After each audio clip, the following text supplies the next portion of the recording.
కార్యక్రమంలో ప్రతి ఒక్కరికి ఉండాలి ఇల్లు, ప్రతి ఒక్కరికి ఉండాలి ఇల్లు. పిచ్చెక్కించాడు Harihara Veeramallu.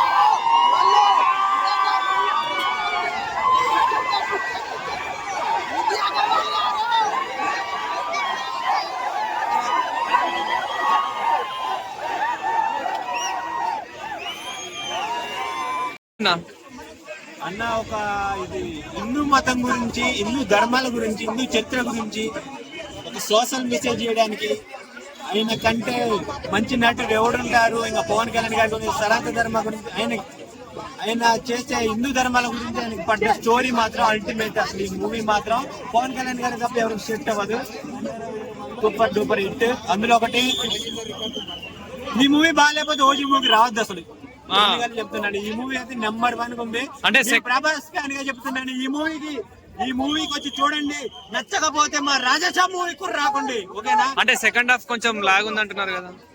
Second half lag ఉండదు, అక్కడే అసలైన స్టోరీ స్టార్ట్ అయింది.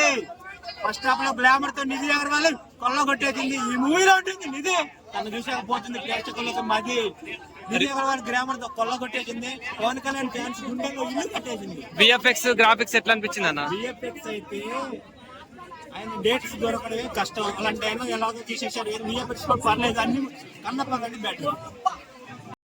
Harihara Veeramallu directed by Christian చెప్పుకుంటేనే చాలా మంచిది.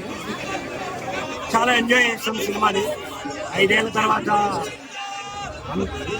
చాలా మందికి ఇష్టమైన వ్యక్తి థియేటర్లోకి వచ్చాడు. సో నెగిటివ్ చేయడం మానేసి నచ్చితే సినిమా చూడండి, 10 మందికి చెప్పండి. నచ్చకుంటే సైలెంట్కి వెళ్ళి మూసుకొని కూర్చోండి. స్టోరీ ఎలా ఉందన్న? స్టోరీ ఆల్రెడీ చెప్పే స్టోరీ. వాళ్ళు కోహినూర్ డైమండ్ రిలేటెడ్ అని అందరం అనుకుంటాం, బట్ నాట్ దట్. సనాతన ధర్మం, మన ధర్మాన్ని మొఘల్ నుంచి ఎలా కాపాడుకోవాలి అనే దాని గురించి జరిగిన ఒక స్టోరీ. ఇది చాలా ప్రాపర్గా అనిపించిన స్టోరీ, చెప్పడం, స్టోరీ టెల్లింగ్ కావచ్చు, వగైరా వగైరా. బట్ కాకపోతే ఏంటి అంటే ఫస్ట్ హాఫ్ తర్వాత వచ్చే కొన్ని సీన్స్ ఫ్యాన్స్ని కావచ్చు చాలా ఇబ్బంది పడుతుంది. కొన్ని ఓవర్ హైలైటెడ్ సీన్స్ కొన్ని ఉంటాయి, అవి కావచ్చు. ఎందుకంటే జనరల్గా ఓవర్ హైపోడ్ సీన్స్ అనేది కొందరికే సెట్ అవుతాయి. బట్ కళ్యాణ్ బాబు గారికి కొంచెం ఎక్కడో సెట్ కాలేదేమో, ఆ విఎఫ్ఎక్స్ కొంచెం తేడా ఉండేమో అనిపిస్తుంది తప్ప రిమైనింగ్ కీరవాణి గారి మ్యూజిక్ కానీ, పాపలకే పాప, నిజి పాప యాక్టింగ్ కానీ వేరే కావాలి. ఆ సాంగ్స్ అవుట్ పచ్చిగా చెప్పాలంటే చాలా ఏళ్ళ కావాలి, 5-6 ఇయర్స్ తర్వాత ఒక సినిమా థియేటర్లో పడింది అనే ఫీలింగ్ వచ్చింది. అప్పుడు సింగిల్ థియేటర్కి వెళ్తే అసలు అరే ఏంటి, ఎక్కడ నడవాలరా, ఎక్కడున్నాయి షెట్, మొత్తం పేపర్లంతా నిండిపోయింది అని వెతుక్కునే రోజులు ఉంది. ఈ మధ్య థియేటర్లకు జనాలు కావడం లేదు. ఈ రోజు థియేటర్ హౌస్ఫుల్ ఉంది, థియేటర్ మీద పేపర్ ఉంది. ఒక్క సీన్ కూడా పేపర్ లేకుండా థియేటర్ లేదు. కళ్యాణ్ బాబు గారు కానీ, నిజి పాప కానీ ఎవరు కనిపించినా థియేటర్ మొత్తం స్క్రీన్ కన్నా పేపర్లతో కనబడుతుంది. చాలా ఆనందం. పవన్ కళ్యాణ్ గారు ఎంట్రీ ఎలా అనిపించింది అన్న? అసలు ఆ ఎంట్రీ, ఆ ఏజ్లో ఆ మార్షల్ ఆర్ట్స్ ఏంటంటే జాగ్రత్త అన్న కొంచెం భయం వేసినా కూడా, బట్ చాలా బాగా వేసారు. చాలా బాగా అనిపిస్తుంది. అంటే ఇన్ని రోజులు లవర్ బాయ్ క్యారెక్టర్లో, ఫైట్లో, ఒక స్మగ్లర్, ఇలా చాలా క్యారెక్టర్లు తీసుకుంటాం కదా. బట్ ఇలా చూడటం చాలా హ్యాపీగా ఉంది. అనుకున్నాం కదా మనకు నచ్చిన హీరోని కొన్ని అన్ని క్యారెక్టర్లు చూడాలనే ఫీలింగ్ ఉంటుంది అందరికీ. సో నాకు కూడా చాలా ఎంజాయ్ చేశాను నేనైతే. ఓవరాల్గా చూసుకుంటే బాగుంది సినిమా, పర్లేదు. సో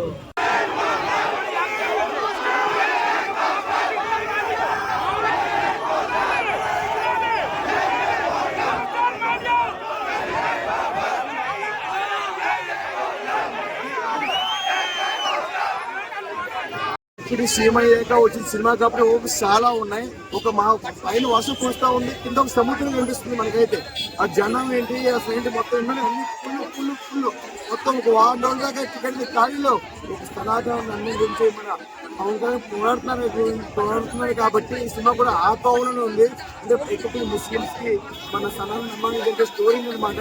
పవన్ కళ్యాణ్ గారు మామూలుగా కాదు, ఎందుకంటే మనం ఇప్పుడు ఇక్కడ ఐమాక్స్ లో ఉన్నావా, థియేటర్ లో నుంచి వేరే ప్రపంచంలో ఉన్నామా అయితే నాకైతే అనిపించిందండి. లాస్ట్ ఒక 10 నిమిషాలు ఆ తుఫాను బీభత్సం అయితే మామూలుగా కాదు. కాకపోతే గ్రాఫిక్స్ కూడా సెకండ్ హాఫ్ లో కొంచెం తెలిసిపోతున్నాయి. కొంచెం ఈ జాగ్రత్త చూసుకుని అంటే కొంచెం పాటిస్తే బాగుంటది. అలాగే పార్ట్ 2 ఉంది. పార్ట్ 2 కొంచెం పార్ట్ 1 ఏంటంటే అలాగ వెళ్తూ పవన్ కళ్యాణ్ గుర్రం మీద వెళ్తూ ప్రయాణం జరుగుతూ ఉంటుంది. వెళ్తూ అరాచకాలను అరికట్టి అంటే ఏం చేస్తారు న్యాయం అనేది మన సినిమాలో చూడాలి. అంటే ఇప్పుడు బయట ఇప్పుడు ఎక్స్ పార్టీ ఉన్నాయి కదా, ఎక్స్ పార్టీకి డైలాగ్ గురించి ఆ టైప్ డైలాగ్ ఇందులో కూడా అంటే వినాలంటే ఉన్నాయి.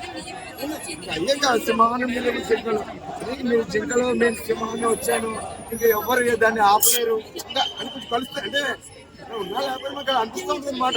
మరి మనకి అలా అయితే అంటే అనిపిస్తూ ఉంటుంది. ఈ మూవీకి second half minus minus and minus కాదు అంటే మన ఇంకా సినిమా అయిపోద్దాం అనుకుంటాం. సెకండ్ పార్ట్ ఉంది అనుకోరు. అంటే విలన్ చంపేస్తే ఇంకా అయిపోద్దాం అనుకుంటాం. కానీ విలన్ చంపుకొని సెకండ్ పార్ట్ ఉందని కొంచెం ఆలోచిస్తాం అనమాట.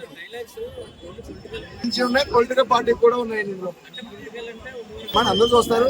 కానీ మనకి అనిపించేది ఏంటంటే సినిమా అంటే ఇప్పుడు ఉన్న పార్టీని బట్టి మనకు అనిపిస్తూ ఉంటుంది మరి ఆ డైలాగ్ లో. అదే ఇప్పుడు అత్తంటి గారు వచ్చింది అప్పుడు ఆయన లేడు అందులో. అప్పుడు ఎలా ఉంది మరి అప్పుడు నేను గడ్డాన్ని సినిమాని అన్నాను. మరి అప్పుడు అది కాదు కదా. అంటే ఇప్పుడు ఆ డైలాగ్ చెప్పి అలాగే అనిపిస్తూ ఉంటుంది మనకి. చూసిన వాళ్ళకి ఏంటంటే ఓహో అలాగే అనిపిస్తూ ఉంటే ఆ టైప్ లో వస్తుంది. ఇంకా సినిమా గురించి చెప్పుకోవాలంటే ఎక్సలెంట్ నిజంగా.